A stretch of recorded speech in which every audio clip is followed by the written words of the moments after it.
Hello guys, so we're going to learn about malware. So the lesson objectives. So in this lesson you will learn how to define the function of malware, recognize types of infectious malware, and how to use antivirus software. So the definition of malware is, malware is a malicious software designed to install itself on a computer without the owner's consent. So it is a computer program that secretly enters and damages a computer system. So we have three types of malware. The first one we have the normal malware, the second one we have infectious malware, then we have data theft malware. So under normal malware we have different types of normal malware. The first one we have a Trojan horse. So a Trojan horse is a non-self-replicating malware that pretends to be a harmless application. So it secretly places illegal, destructive instructions in the middle of a computer program. So once the program is run, the Trojan becomes active. So Trojans can delete, block, modify, or copy data. Then they can also disrupt the performance of a computer or network. Then Trojans typically enter a computer system attached to a free game or utility. Then unlike viruses, Trojans do not replicate themselves. So that's the first type of normal malware. The second type of malware we have a rootkit.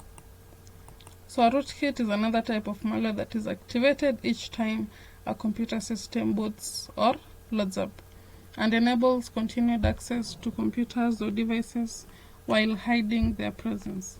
So rootkits are difficult to detect because they are activated before the operating system has completely booted up.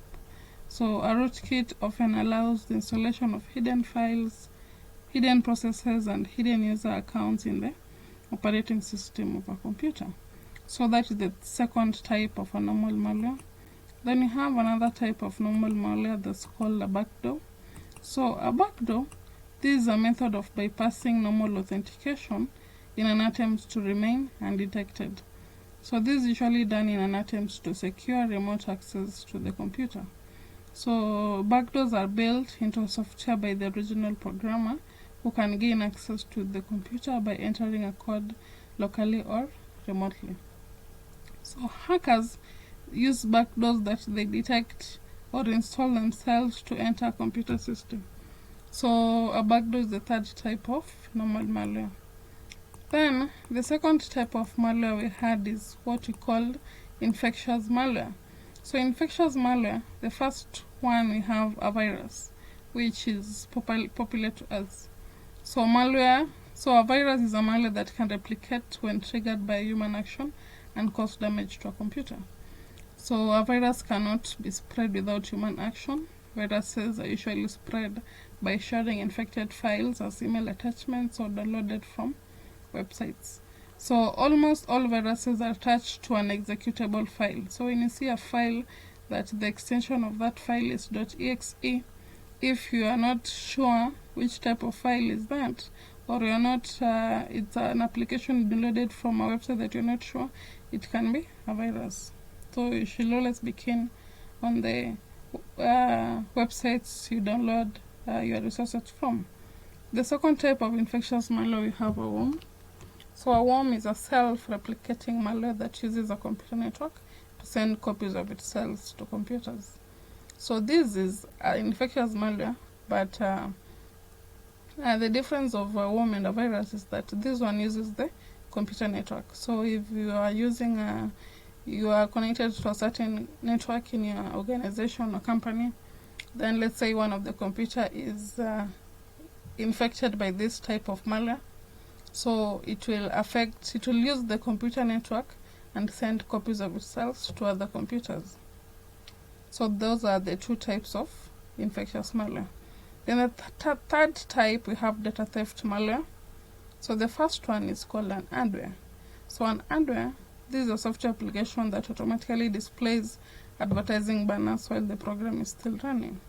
So most common when you use freeware software. So the advertisements disappear when users stop running the freeware software. Then another type of data theft malware, we have what you call a spyware.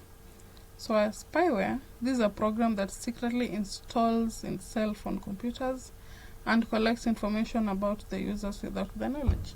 So from the word data theft, this is a malware that mostly just collect information about the users without their own knowledge or their own consent. Then you have a botnet. So botnet, this is a group of computers connected together for malicious purposes. So each computer in a botnet is called a bot. So these bots form a network of compromised computers used to transmit malware, spam, or to launch attacks. So botnet attacks slow down a computer network or a website. So those are types of data theft malware. So how can we protect ourselves from being victims of these malwares? So you can protect your system, data, and yourself from being a victim of all this by using an antivirus. So an antivirus, this is a program. This program is powerful pieces of software that is essential on Windows computers' security strategy. So we have different companies that offer these antivirus programs. So the first one, you have Smartdev, we have Kaspersky, we have McAfee, we have Windows Defender.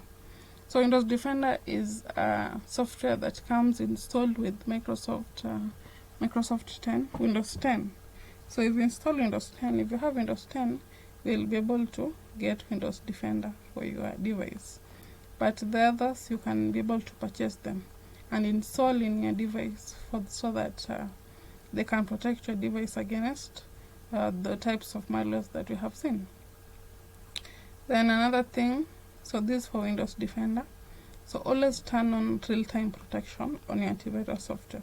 So this image here, you can see that this one is, we have, when you open Windows Defender, you can click on turn on so that Windows Defender can be able to protect your device from those malicious softwares.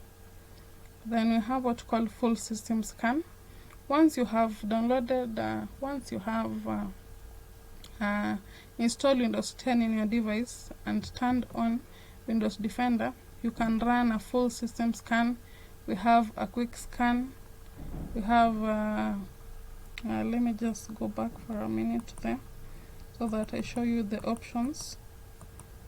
When you have Windows Defender, we have 3 scan options. You can do a quick scan, you can perform a full scan, or you can perform a custom scan.